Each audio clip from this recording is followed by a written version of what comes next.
Okay, it looks like we have everyone loaded. We can go ahead and start the recording. Hello and good afternoon, everyone. Glad to be with y'all today for another webinar this week. I wanted to take this opportunity to welcome y'all and to remind everyone that their lines are muted, and they are muted because this webinar is being recorded. And so if you have a question or a comment, if you will, please along the top or the bottom of your screen, depending on which view you're looking at, use the Q&A box to ask your questions. We'll answer them as we have time to be able to answer them, and we'll be able to ask the panelists if they can answer your question. But before we get started, I'd like to take this opportunity to introduce John Durst, our President and CEO, for some comments. But before I do so, I'd like to make the statement that this webinar is off the record, which means that if any member of the media would like to discuss any topics that are discussed in today's webinar, to reach out to us here at the association, and we'll make an official comment with a telephone call or an interview from there. So John, I'll turn it over to you.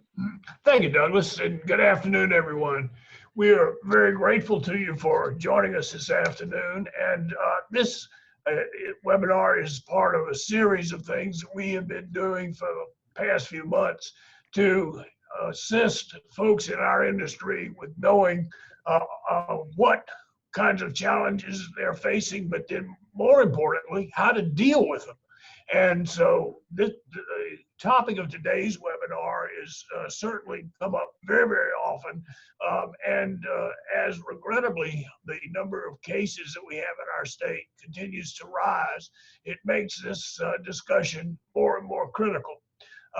We here at SCRLA have been involved in helping develop the guidelines that Accelerate SC moved favorably on to assist our restaurant industry, working very closely with the governor in that regard, and also the announcement which was made last Tuesday of the launching of our Palmetto Priority Program, which for you restaurateurs that are interested, and it is a voluntary program, we hope that you will go to either our website or the Palmetto Priority website and find out more about the program, because it does come with a large decal that you can put on your restaurant to let folks know that you have gone through the compliance, which is very easy to do, and that you do make their health and safety a priority, in addition, of course, to keeping their individual restaurants clean. Just know that that is our commitment, and we are going to continue to demonstrate that commitment by having future webinars, and so please stay tuned for those. But at this point in time, I want to turn it back to Douglas, and I want to thank our panelists very, very much for being here with us and sharing their expertise, which I know each of you on the call will find to be extremely helpful. Thank you again. Thank you very much, John. And for everybody on the webinar today, you know, having an employee test positive or be exposed to the virus is certainly something that, you know, back in March, we were hopeful that that would never happen. And now it seems to be more common as more people are testing positive. And so we wanted to put together this webinar today to be able to allow the officials at DHEC to be able to communicate directly with you. I will tell you they're going to share some information that they've shared with us, and I'm excited to hear directly from them. And so at this time, I'm going to turn it over to Jonathan with the Department of Health and Environmental Control. He's a medical consultant and an epidemiologist. So Jonathan, we'll turn it over to you. Hey, good afternoon. Thanks for having me on the call today. Happy to have the opportunity to speak with everyone and provide some guidance and some information and answer whatever questions we can answer and get through. I think most people probably know we're moving in the wrong direction right now in South Carolina as far as our COVID-19 numbers go, and the trends that we're seeing, unfortunately, have gone up pretty substantially over the last 2 to 3 weeks. And that's not just because we're doing more testing, even though we have been doing more testing. It's that the proportion of people that we test are more and more positive. So I gave an example recently. If I tested 100 people at the end of May, I would say maybe 5 of them were positive for COVID. If I were to test them right now, I would say between 15 and 20 are going to be positive. So we're seeing 3 to 4 times the disease activity as we saw a month ago. So it's not just that we're testing more, it's actually that there's more COVID going around in the community. And there are some areas that are more heavily impacted than others across the state. So Greenville has had more numbers, Charleston area's had more numbers, Horry as well. But I think that underscores more and more the importance of having folks wear face masks when they're out in public and in confined spaces. When I go, if I'm outside, I don't personally wear one because I'm not in a confined space around other people. But if I'm going to, the department store or the grocery store or Home Depot or Lowe's or whatever, I wear a mask when I go there to protect myself and protect other people. And so that's messaging we've really been trying to get out there. And, you've probably seen some city ordinances that have come through across the state. Last week, Greenville, Columbia, and Charleston passed ordinances requiring people to wear face masks. I think there have been more since that time. I know many municipalities are considering that measure, requiring people when they go into out in public or in buildings or businesses that they wear a face mask. And I think that's a good step given what's going on right now in our state. That's an important thing to do. That's even if the majority of us are relatively young and healthy, we're still seeing quite a few deaths from this. And it does happen in some young people, but it protects the vulnerable among us, the people who have immunocompromised conditions or are elderly.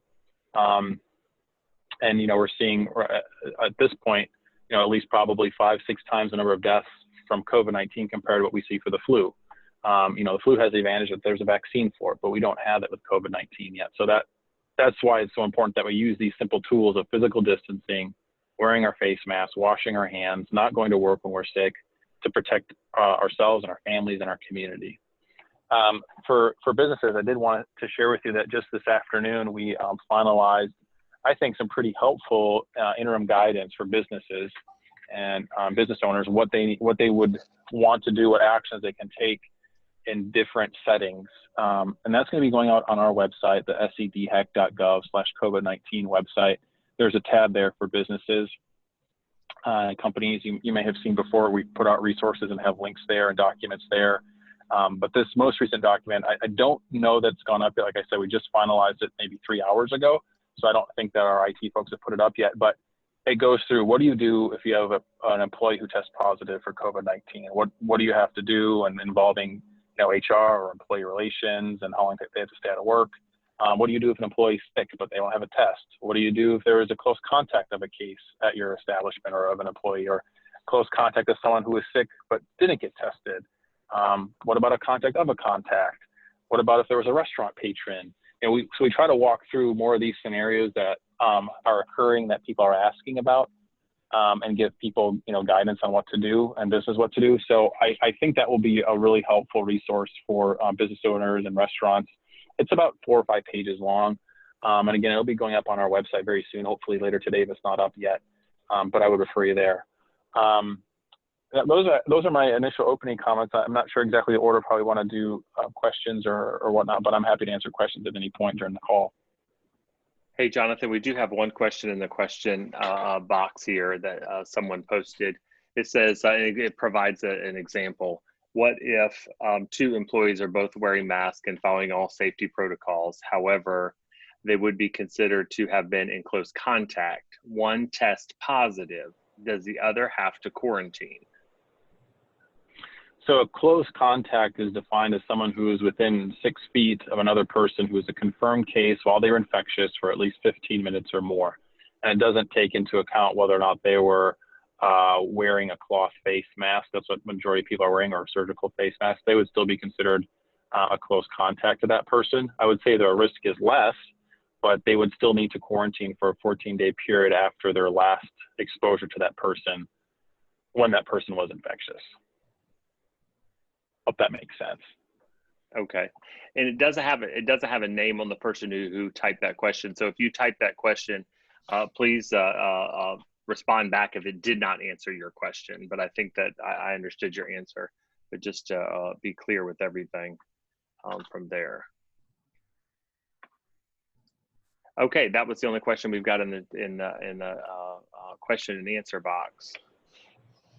Okay, well, I'll be here, so if anything else comes up, I'm happy to chime in.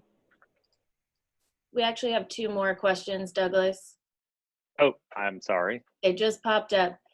What notification, if any, does DHEC require if an employee tests positive?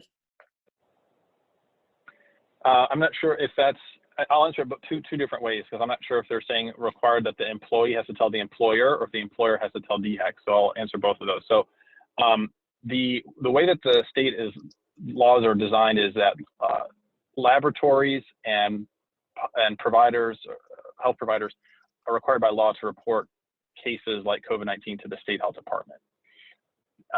The businesses are not required to report to the state health department, and neither is the employee required to, by law, to notify the employer. I don't know what other responsibilities, as far as legal responsibilities or ethical responsibilities, they may have, and I know some lawyers on the phone, and maybe they could answer that better than I could. But what usually happens is when we get notified of a case, let's say it's an employee, we go and talk to them and figure out when their symptoms started. From that point, you figure out when they were infectious. So we count 2 days before their symptoms started is when their infectious period started. So if they tell me, oh, I was at work 2 days before my symptoms started, then, and the day before and the day of, then we would say, okay, well, you're infectious and exposing people at your workplace. Help us figure out who you were around, and we would contact the business if we felt from our interview that that person was at work and exposing people and exposing close contacts, to let them know, hey, this person is a positive person. They're identified your place of work. These dates, does this line up? This is who we're looking like they worked with. Does that make sense with who was working that day? And figuring out, who do we have to notify that they were a close contact and they would have to go into quarantine for 2 weeks from their last exposure. So that's sort of how that works. But as far as is an employer required to call DHEC and tell us, no. But if they want to contact us, they have questions, we're happy to help provide guidance. And I would refer businesses or restaurants to their local or their regional health department. There's Upstate Midlands PD in the Low Country. I would contact one of them for guidance if you have particular questions, but you're not required to report it.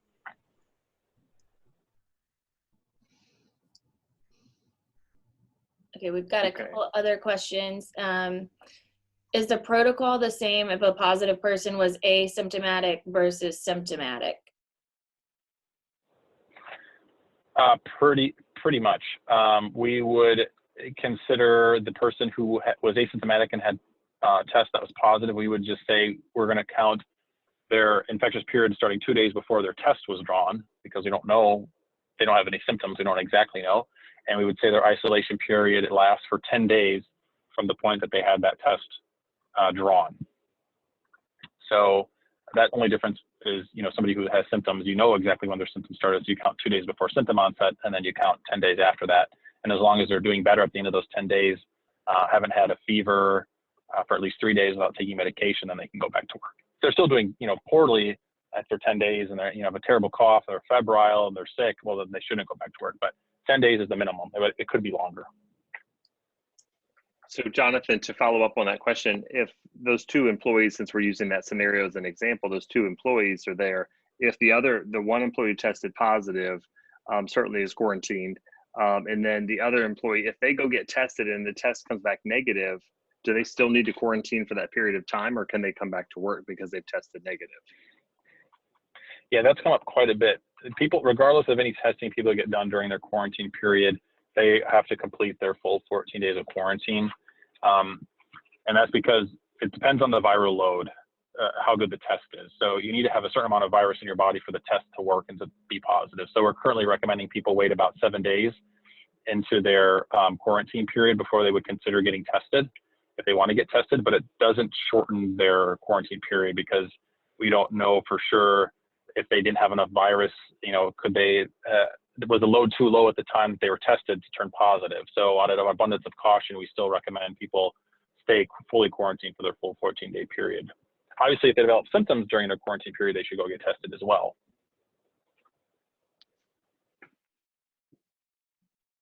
Great, but this stemmed quite a few more questions, so I'm glad that we had an opportunity to ask some questions, because these are really great answers that I know we've gotten in our office here, and this is very helpful.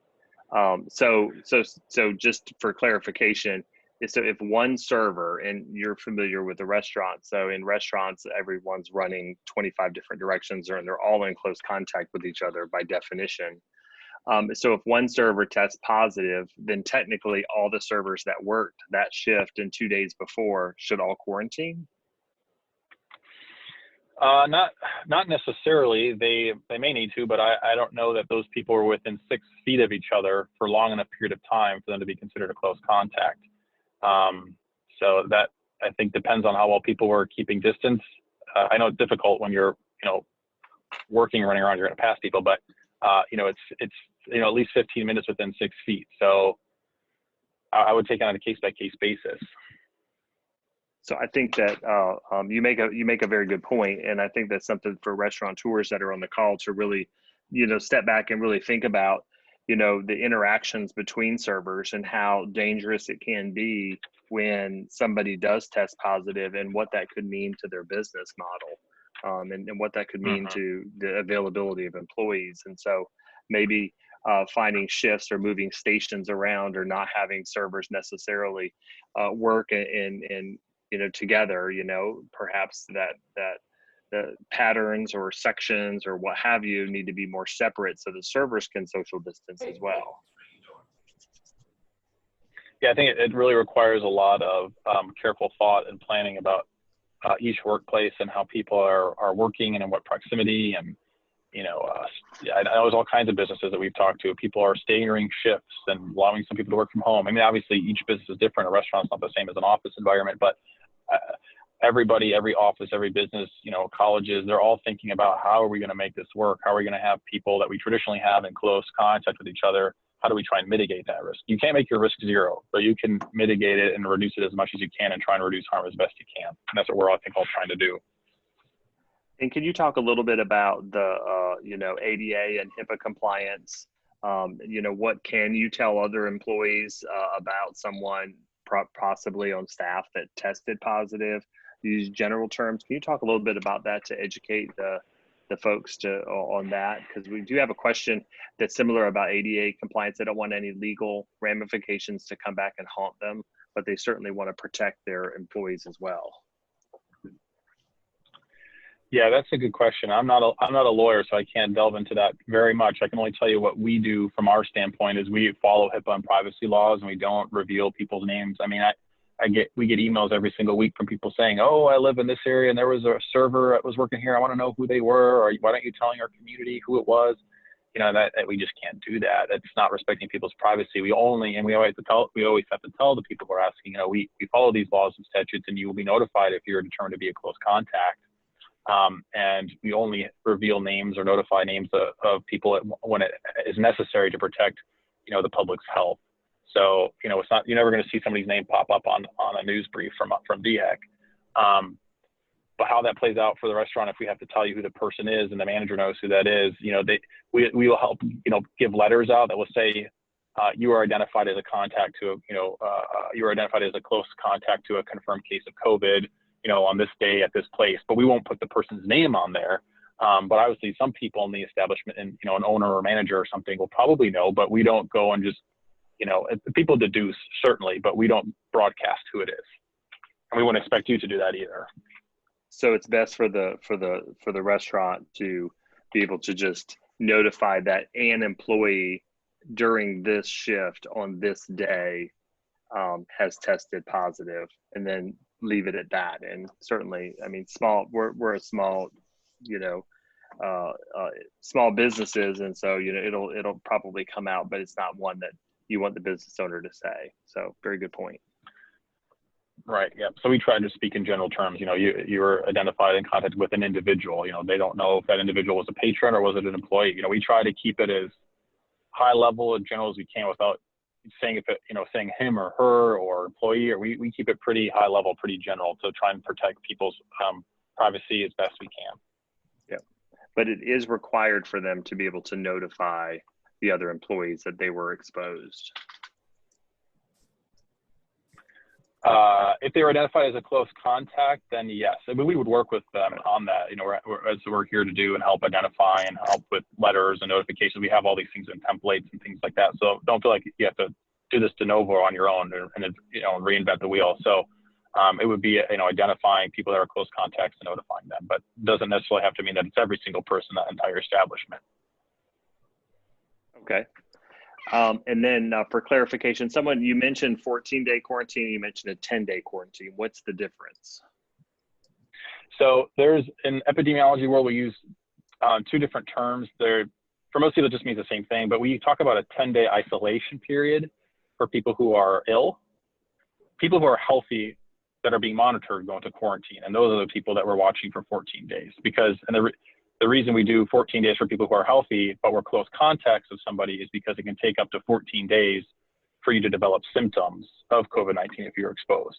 So there's a range of 2 to 14 days. That's how long it takes. So if I have COVID-19 and I cough and sneeze on you, you're not going to start getting sick 5 minutes later. It'll take at least 2 days, but up to 14 days before you start feeling sick.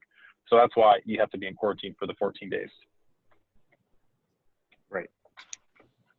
But the people who are already sick and we're in isolation, that they're not necessarily shedding virus able to make people sick, you know, beyond that, we think. But we understand now about the virus. We don't think that they're infectious after they've been sick for 10 days. So that's why it seems like a little unfair. How come the sick person has to go on for 10 days and I have to go on for 14 days? That's sort of the nature of it. A person might have a cough that lingers for another week or two after that, but that happens with other infectious diseases. We don't think that they're infectious after that. The data we have, it looks like the viral load has gone down sufficiently. They might just have a lingering cough, but doesn't mean they're infectious. But that's the difference between the 10 days and the 14 days. Okay, perfect. And then another time question for you.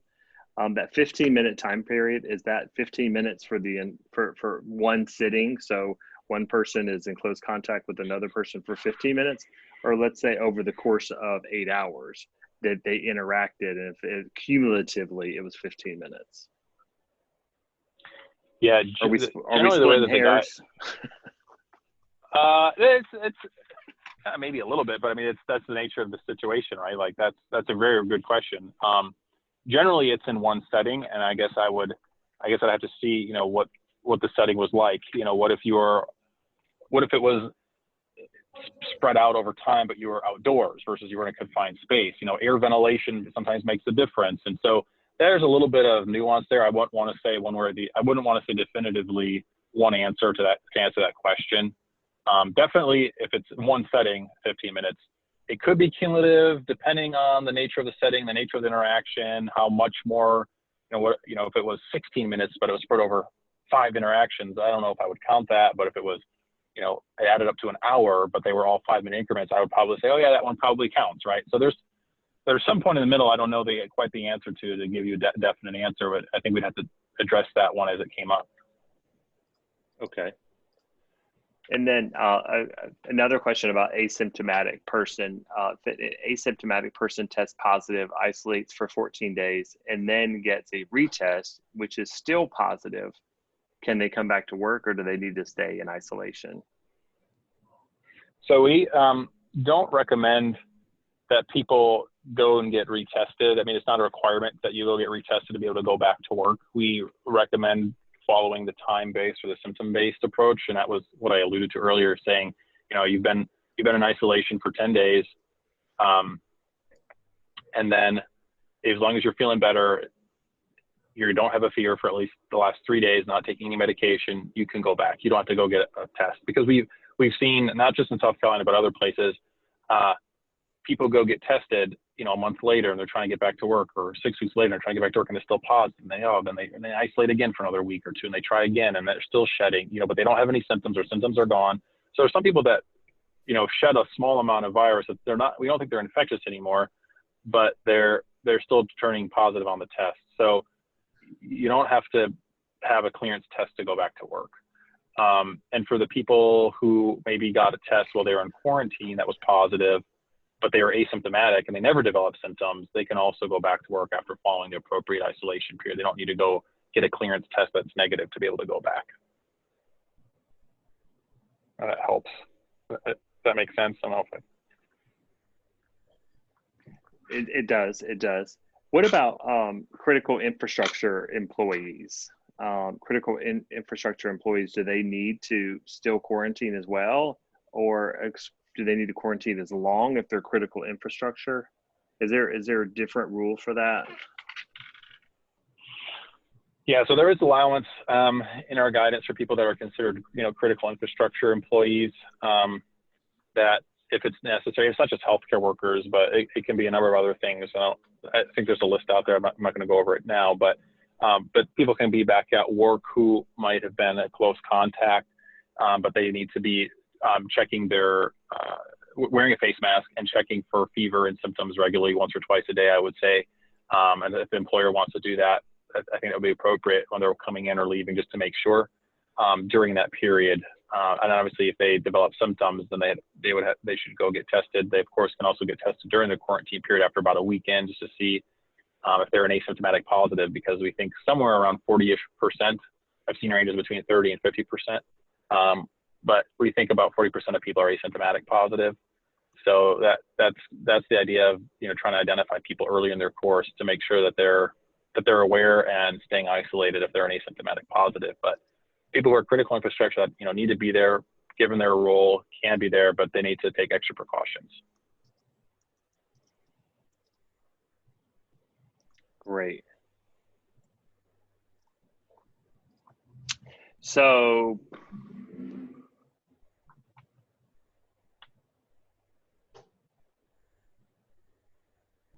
the face mask, there was a question about face mask, wearing face mask reduces the risk. Does that change the close contact scenario if they have a mask on, or a face covering? Is that there is no differentiation with a face covering and without as it relates to close contact? That's right. There's no difference. I would say it reduces the risk, but you're still considered a close contact. Okay. There was a study that came out in the Lancet that showed about an 85% reduction of risk if everyone's wearing face masks. And there was another study that came out, I don't know, last week, saying if 95% of the population is wearing face masks, in the U.S. will prevent something like 40,000 deaths by October. So they're effective. And 2 weeks ago, when these studies came out, the Health Department, the South Carolina Hospital Association, the Medical Association, and the South Carolina Office of Rural Health all put a joint statement together saying, everybody needs to be wearing a face mask. There's evidence that it works, is what we need to do. So I think that's why you're starting to see some of the municipalities get on board with that, particularly with our numbers going up. And is DHEC tracing every single positive case, or is it selected? Because someone indicated on the question and answer that they've had employees, but no one from DHEC has contacted them. Yeah, so right now we're rolling out new contact tracing software, and we've hired hundreds of new contact tracers and are doing training. The aim is to lay hands on all the positive cases and their contacts. We're a little bit behind right now. I don't know exactly how far behind right now, just with all the numbers that have come up again in the last, we've essentially had 45% of our cases in the last 2 weeks. I mean, it's just really exploded. So, people are working, hard hours, weekends, trying to, lay hands on people. And so we're working through the list. So that might be why some people might not have been contacted right away. But we've also had issues trying to contact people, and that the number wasn't correct on the lab requisition form, or their mailbox is full, or VARS mailbox is full, or all kinds of reasons. Sometimes we can't get a hold of people, but we are trying to get a hold of everybody. Great. Okay, so there's a lot more questions coming in. I think at this time we might want to maybe have Fran come on and talk for a little bit. Fran's going to talk a little bit about some of the DHEC guidance that is available now and ready, and some of the one-page fact sheets that her team has put together on that. So to kind of go and that's not to say that we won't have more questions for you, Jonathan, but if you can, I'll start trying to match them up, and so I can maybe ask you a compounded question and I can knock out 2 or 3 of them at one time. Sure. All right, Fran, how are you? I'm great. Thank y'all so much for this opportunity. And I think the questions are the most valuable part, so I'm going to not talk too long. Sandra Craig and her group have put together some great resources on the Food Safety COVID-19 webpage. You see it on the screen there if you're looking at a screen, and if not, you can just type in SCDHEC Food Safety COVID-19 and you can get directly to it. There's a lot of good information. Some have been translated into Spanish. We are in the process of having that document you saw the doctor put up will be translated into Spanish in the next week or so, and it will be on the website as well. But underneath the first box, there's a box that says guidance for responding to possible confirmed COVID-19 ill food workers, and it covers a lot of what has just been covered in the Q&A part of this this webinar. So I'm not going to go over them in detail, but if you need to see these separately, they're here, and that again, that new document will be available in the not too distant future. What I wanted to do just briefly is talk about some of the commonly asked questions we get. Some of them have already come up in conversation. We do get asked a lot if restaurants or businesses are required to report cases to DHEC. You heard the answer to that is no, but we can provide assistance when you have questions about a specific case. One of the most important things that's been covered is the definition of close contact. Greater than 15 minutes, less than 6 feet apart. So if there's any way in the planning of how you do your business, you can try to adjust things so that people are not less than 6 feet apart for more than 15 minutes. That can save you from having to quarantine more people.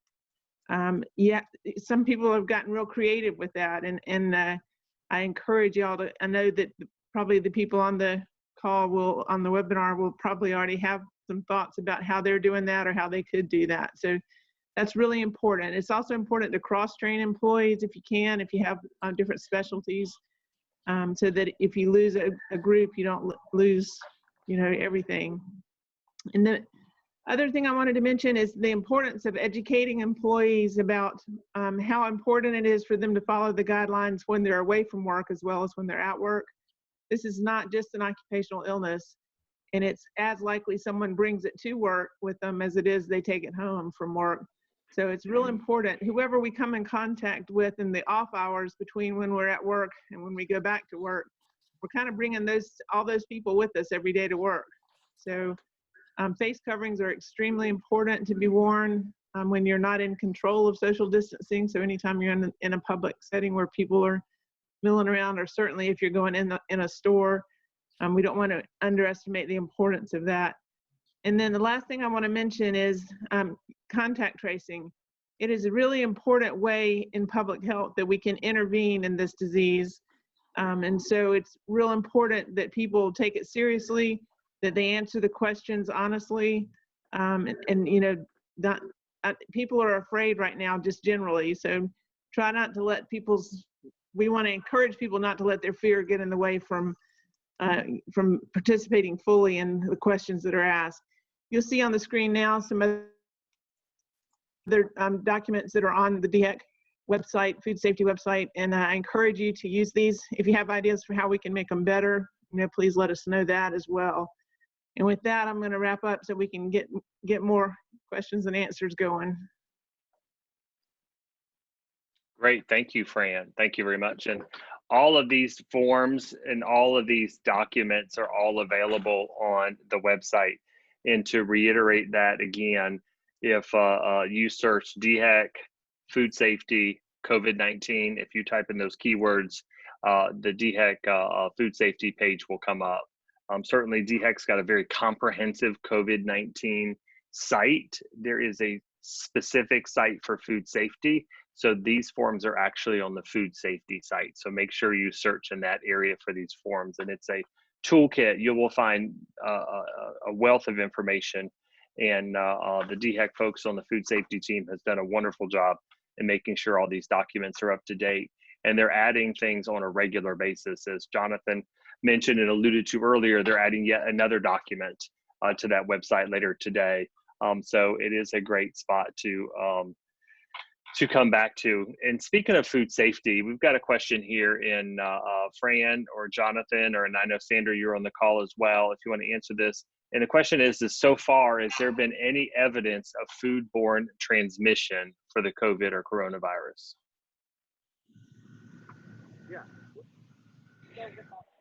This is Jonathan. I have not seen that. It's a respiratory droplet transmission, so coughing, sneezing, loud talking, or singing.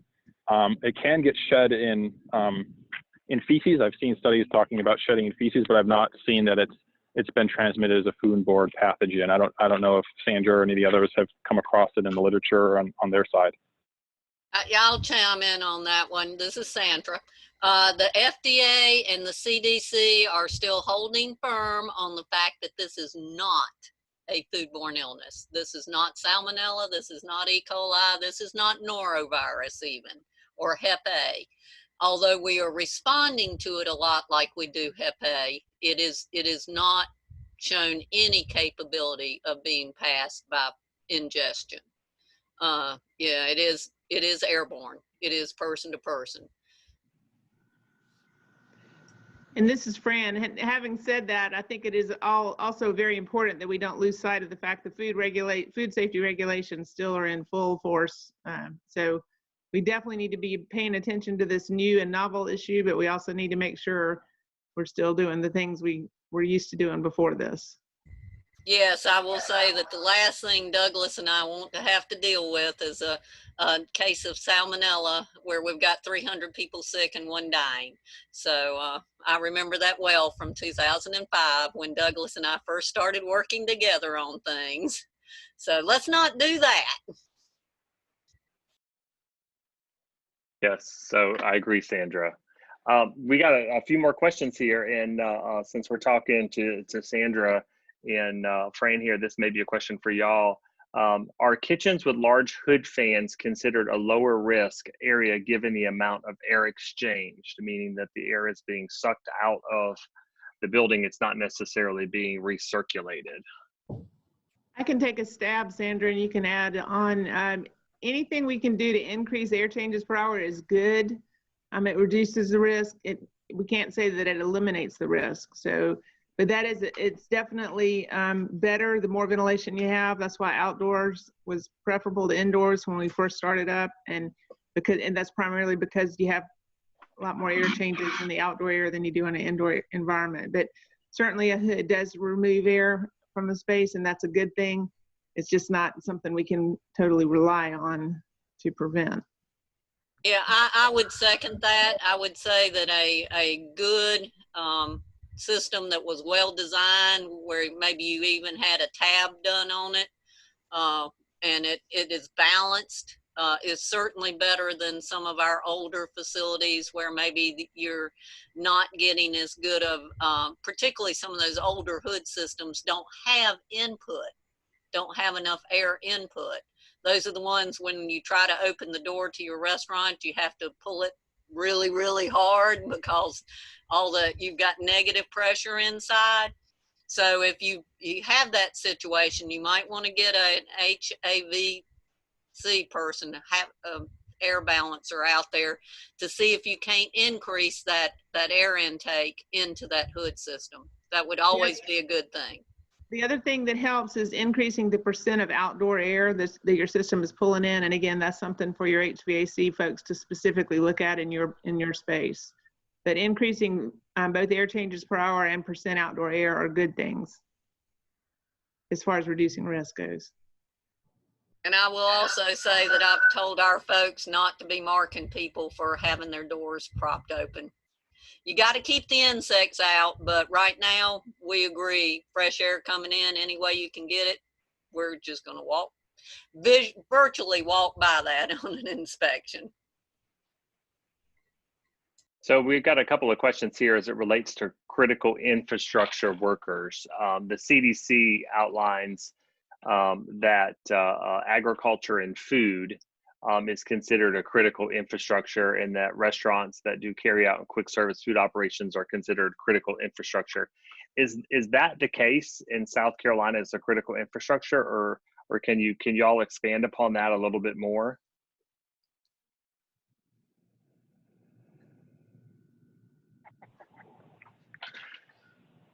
Maybe not.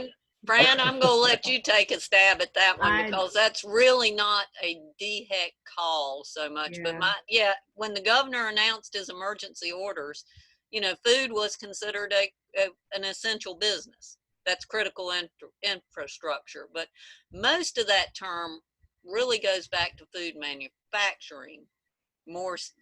But yes, providing people with food is always considered critical. Yeah, I don't have anything to add. I think that's very well put, Sandra. Okay. Jonathan, did you want to add anything to that? Yeah, no, I'm kind of in the same ballpark. We don't really weigh in the definition of who gets to count as one or not. So I defer to the other folks about that. This could be one that we have somebody that asked for a advice on ways that you might keep other employees from treating the person who tested positive when they do come back to work after their quarantine time, from treating them negatively from having the virus, you know, almost as if they were like had leprosy or something. So any advice on that aspect of it? You may or may not have any experience on that. I don't know. I mean, it's why we try to maintain people's privacy as best we can. You know, if we don't reveal people's names or their identity. I don't know if anybody else has anything to add, but no, I don't. Well, and this is Fran. You know, it is extraordinarily difficult, especially in a small business of any type, to maintain privacy. Even though it is certainly something that should be in the forefront of our minds, I totally understand it's going to be easily deduced. And some people who get it are going to tell their friends and coworkers, you know, without anybody else telling. They're going to tell them. But I mean, the one thing is, you know, I don't have a perfect answer to that question. But I mean, just encouraging people. This is an unprecedented time. We have to all, you know, show a measure of patience and respect that we haven't had to show maybe in a while towards each other, whether we have things in common or things not in common. And we all want to prevent, I think everybody would say they want to prevent the spread of this virus. So we just have to work together to do that.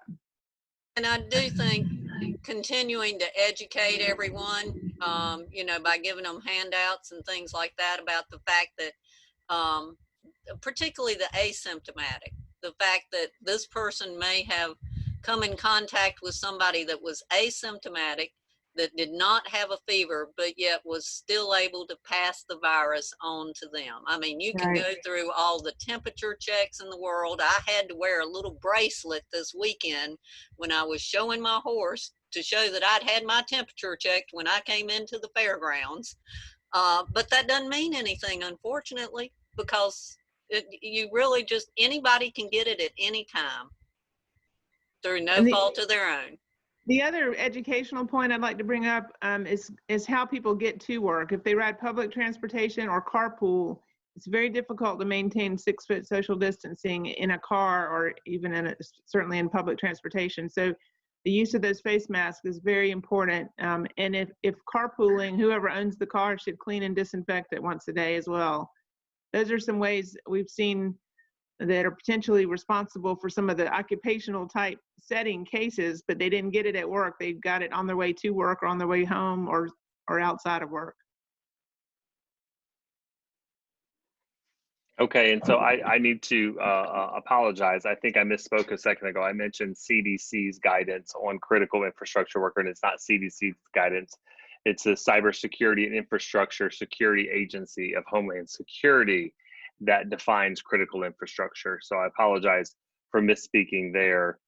So it is not CDC guidelines for critical infrastructure. It's just the Homeland Security Cybersecurity Infrastructure Security Agency that does that. So sorry about that. Did want to clarify that as we move on. A couple more questions before we move on to Kara. Are pregnant workers more compromised? We'll do like a speed round of answers here. Oh, that's in general, the pregnant women are in a quote unquote more immunocompromised state. They're more susceptible to infections because the immune system sort of changes and modulates during pregnancy. So I would say that generally, yes, that's a true statement. Okay. And then an employee's, it says here, an employee's child is tested positive 3 times. He has a negative result. Can he return to work? He's been quarantined for 6 weeks. I guess that's where I have to get a little clarity on isolation or quarantine. If the person was sick, they're in isolation, so they can return back to work if they have had at least 10 days pass from their symptom onset and they're doing better and haven't had a fever for 3 days. If they were in quarantine, if they were a contact of somebody who was ill, then it's a 14-day period from their last contact. Okay. Jonathan, but those different scenarios hopefully are, yeah. I'm sorry, I think the question was if they have a child who's sick and someone in the household is sick and the parent is not sick, if I understood the question. So that's the 17 days. Yeah, that's the 10 days plus 7. There you go. Okay, so that's, yeah, so then it's, there's a little slight nuance there if it's a household person. So if a child was sick, if they are released from isolation, then the person who was the home contact, let's say it's the employee, they have to wait an additional 7 days after the person who was sick gets out of their isolation period. So they just have to quarantine for 7 days after the other person gets out of isolation. So Dennis, I hope that answers your question. And it sounds to me like that person probably can return to work. It's been long enough if we do the days that's in there. Another question here is someone has scheduled an event at their restaurant. So an event is scheduled at a restaurant, and the person who's scheduling the event is requesting that all the employees that work that party or that event be tested, the rapid ready COVID test for all the employees who will work the event. Is that allowed? Can someone require the employees to do that? Do y'all have any guidance on that?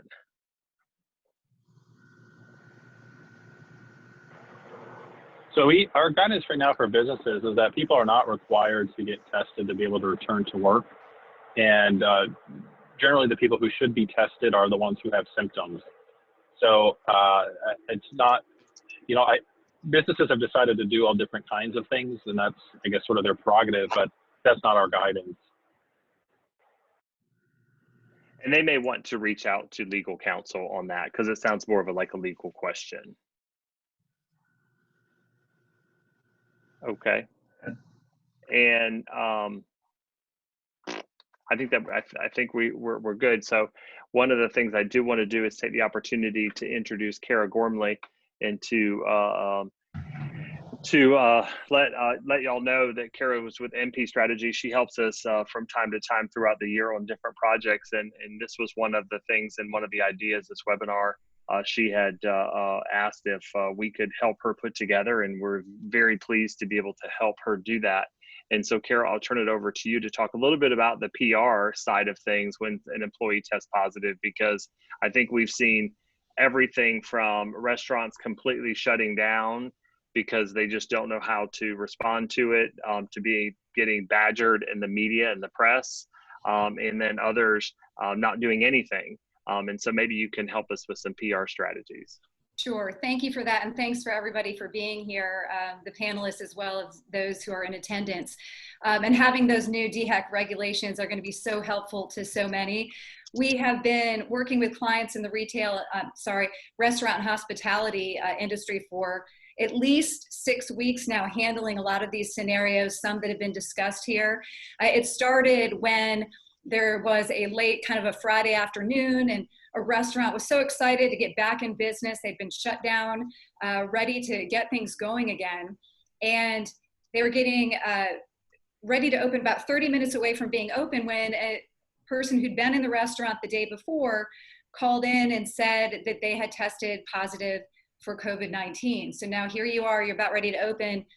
What do you do? How do you handle that situation? Another situation that was brought up earlier when we're talking about privacy, an employee at a restaurant went on social media and told everyone that they had indeed tested positive for COVID-19. So what do you do in some of these case scenarios? We've been working and creating pretty much crisis plans. We're calling them COVID response plans to help restaurants and folks in the hospitality get through some of these hurdles. So in the case of the person that goes public on social media announcing that they have COVID-19, if you are there and you're trying to help folks navigate, you shouldn't try to stifle any of your employees or prevent them from speaking out and letting folks know if they want to, how they feel. You shouldn't stifle that. But you do need to know first and foremost that the privacy of the infected employee is not only a legal requirement, but you also need to notify any other colleagues who've had close contact with that individual. And that definition that DHEC defined was really important, that's 10 to 12 minutes of close contact within 6 feet. So that's something to keep in the back of your mind. Business leaders need to notify colleagues without revealing the identity of that infected person. In the case of the employee revealing the test online, do have a plan in place for how you're going to communicate internally if someone does go public with their diagnosis, how you're going to work with your employees, your guests, your clients, and the media if needed. So in one of the slides we have here, it's a template that we've used for one of our clients in helping develop that COVID-19 response team. That response team consists of people that you can call on immediately and that can help give you the facts, assess the situation, answer key questions, and determine the best process to move forward and monitor the situation. So this is an example of a template that we've used. In this case, they had HR, communications, and marketing involved. So the top tier was the business owner, HR, communications, marketing. And then that third branch was the team at MP Strategy and legal counsel. Some folks have that kind of luxury of having a team to work with. Sometimes a restaurant manager is all that's in place and they're taking some of the different questions or folks coming to them. In that case, that's where MP Strategy would come in and help be that communications team for the smaller organization. So you have your team in place, kind of that tree that you're seeing. And here are some of the principles that should guide the conversation among the COVID-19 response team. And the first is to do the right thing. You can't hide from COVID-19. We have to face it head on. Your number one priority should be the health and safety of your employees and your guests. You have to give as much information as you can, as soon as you can. Obviously, some of that information you cannot give to the public. The public doesn't demand perfection, but it does expect integrity and transparency and accountability. So all actions and communications during a critical situation are opportunities to either advance or erode your reputation. So it's so critical to be authentic. You need to demonstrate concern and empathy. And this kind of goes to that question that we had earlier about how do you handle that employee that comes back and sometimes they're ostracized. We all need to show empathy and compassion. On social media, a lot of times things can get heated. We all know and have seen different posts that can be inflammatory. This is not the time to be adversarial. This is a time to take a step back and realize, I think as Fran said, that we haven't dealt with a pandemic like this before. So to demonstrate concern for the individuals and empathy, any one of us could come down with the symptoms of COVID-19. In this day and age, the court of public opinion is going to evaluate your response long before any legal liability is determined. So empathy is very important. I'm zooming through these because I want to get back to the questions, but link communication to action. Critical situations are managed and resolved with both communications and action. So tell folks what you are doing publicly, like if you're doing deep cleaning, if you are well, show the folks how are you using masks in all areas of the restaurant or hospitality, or whatever other safety measures that you're including. But remember, do not reveal any information which may identify the infected person, including any type of job description or duty. You have to be very, very careful there. Assume all your information is going to become public.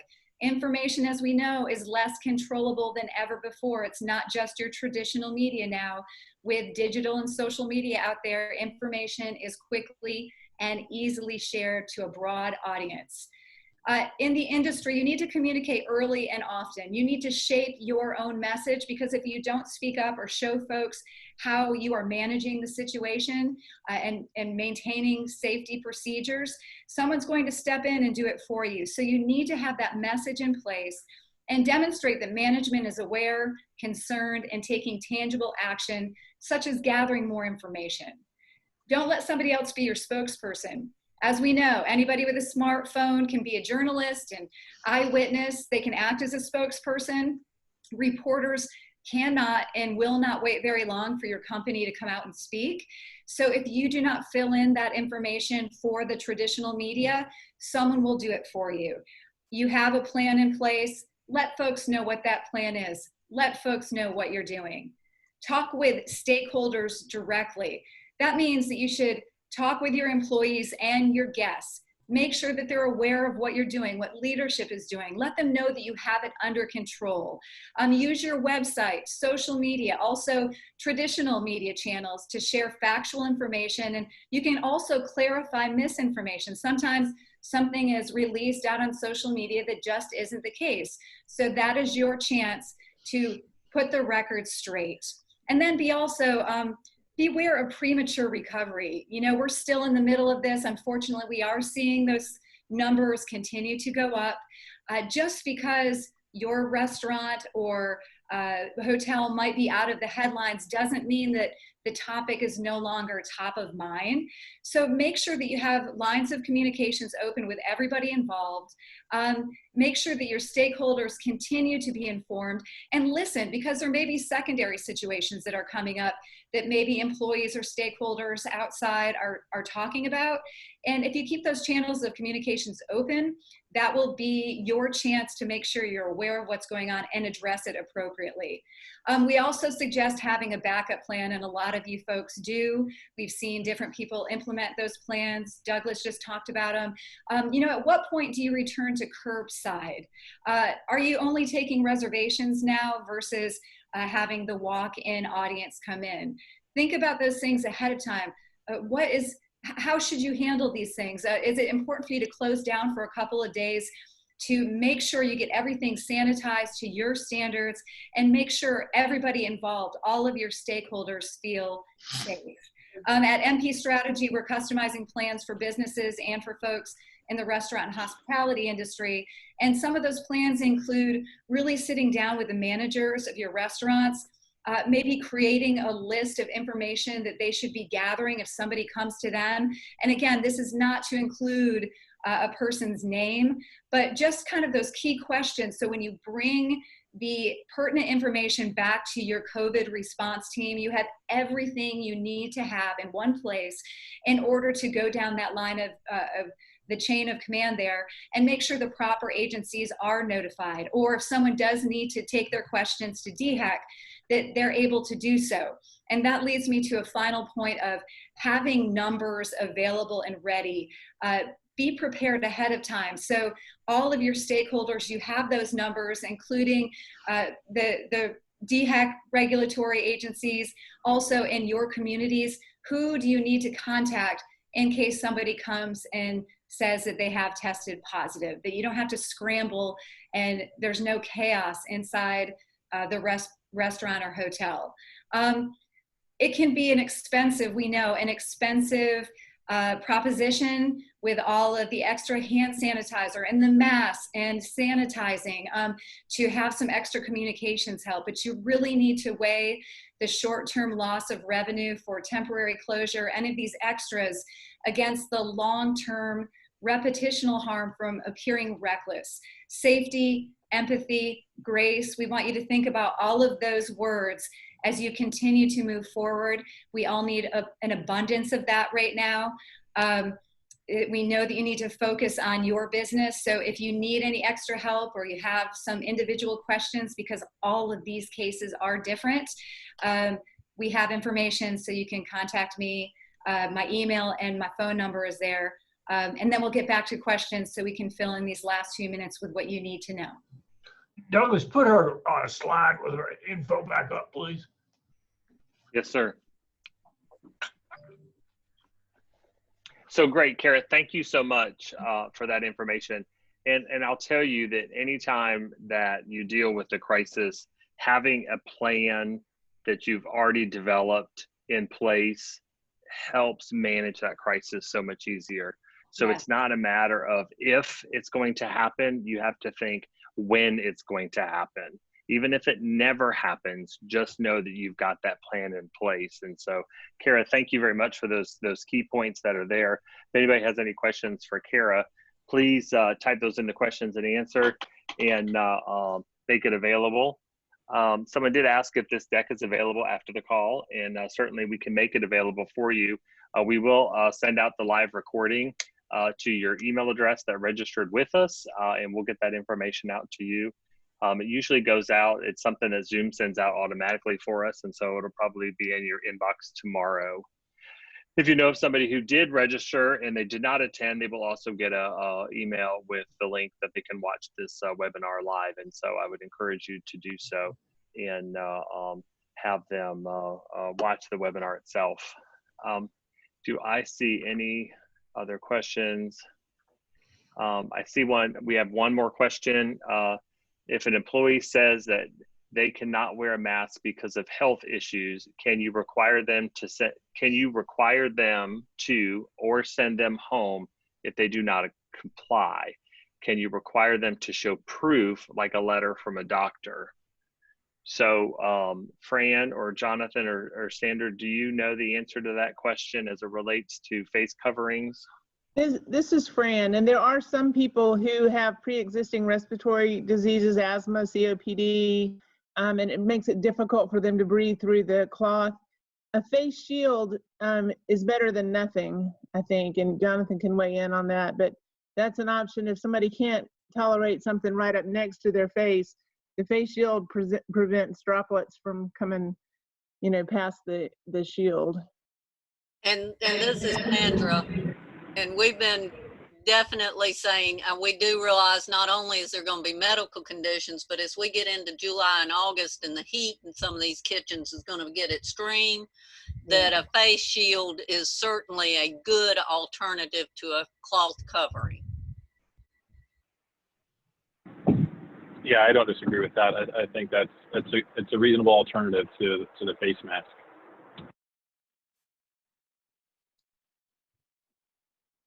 Okay. The rapid test kit, someone asked a question about the rapid test kits. If you just Google it, I Googled it while we were on the call here, and those rapid test kits and those rapid testing sites such as CVS or Doctors Care or other urgent cares or other drugstores are doing their rapid test.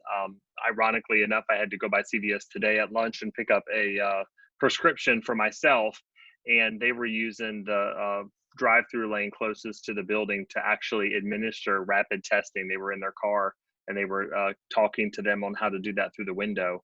And so I know downtown Columbia has it right there at the CVS station, so you can just Google that. As it relates to weddings and events, someone has a question that's in there. If you'll please give me a call, I won't tie up everyone's answers on the weddings and events as it relates to masks. I can give you some guidance there. We do have an event and information available on our website as well. And we're sitting at about an hour and 8 minutes. I want to be respectful of everyone's time. Any last words? John, I'll call on you first. If none, that's okay. I just want to again thank the panelists. This has been incredibly informative, and I want to also thank those of you who took the time to listen to this. Your questions were outstanding, and hopefully this has been beneficial to you.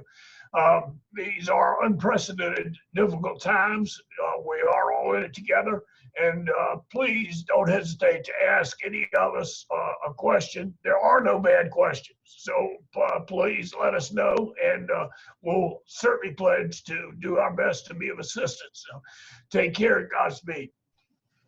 Hey, John, and I'm glad you mentioned that about that. Someone had actually, while you were talking, had asked if you could address any additional efforts that the SCRLA or the National Restaurant Association is doing to support the industry operations. I don't know if you want to touch on that for, 30 seconds or so. Yeah, I certainly will. I alluded earlier to the fact that we're highly committed to continuing to provide these webinars. Also on our website, the guidelines you'll see there are updated, and you may please feel free to utilize them. I had to step away from the call for a moment to field a question from the National Restaurant Association. We're working very closely with them on everything from liability insurance issues at the federal level to the guidelines that are being developed in other states to be sure that we have best practices here in South Carolina. We're working with members of the legislature, had about a 30-minute conversation with one of them prior to getting this call, where he is going to be of significant assistance to us in getting word out to members not just of his community but statewide, and assisting us with the legislature. So we've got target audiences, not just those of you who are on this call, but throughout South Carolina at the local level, also at the statewide level, working with some of the agencies, and specifically the ones whom I alluded to earlier that we're collaborating with, and also at the federal level with regard to legislation up there and ensuring that we as an industry back prudent funding of specific areas through the actions that the Congress takes. We do expect that there's going to be a CARES package number 4, and that the industry will benefit from that. As you may know, there are some monies left over for the first round of PPP, and we're hoping that those will be therefore cycled into round 2 with different recipients, and frankly, we hope that we as a 501c6 will be able to qualify for some of those funds also. There are many, many facets to this. All the panelists were great care. I especially commend you for your list that you had there, and want to remind each of us of something that she said, and that is for us to be compassionate and empathetic through all this. It's a very, very trying time, and we want to look at those other folks through the lens of compassion and empathy, and do the best that we can to be of assistance to them. So again, take care and Godspeed. Thank you. Thanks, John. I appreciate that. Jonathan, Fran, Sandra, any last thoughts? Okay, not here. Okay. Can I commend everybody for everything they're trying to do, because I do feel like the restaurant industry, and I know y'all feel it too, that a lot of this burden has been dumped on you, and you are doing a tremendous job in responding to it. So my compliments to everybody in the restaurant industry for everything they're doing. And I echo that, Sandra. This is Fran, and I just want to remind you that we're all in this together. We're here as a resource for y'all, so please don't hesitate to let us know if we can help. Great. Well, thank y'all very, very much for your time. We will continue to host webinars as things progress, as we get more information. If you have not signed up or taken the commitment for the Palmetto Priority Program, there still is time. There's not a deadline to apply. Please go to palmettopriority.com to learn more and to sign up. Don't forget to schedule your virtual food safety health check with your regional DHEC office. And there's more information on the Palmetto Priority side about that as well. Thank y'all very much, and I hope you have a wonderful day, and we'll talk soon. Thanks, everyone.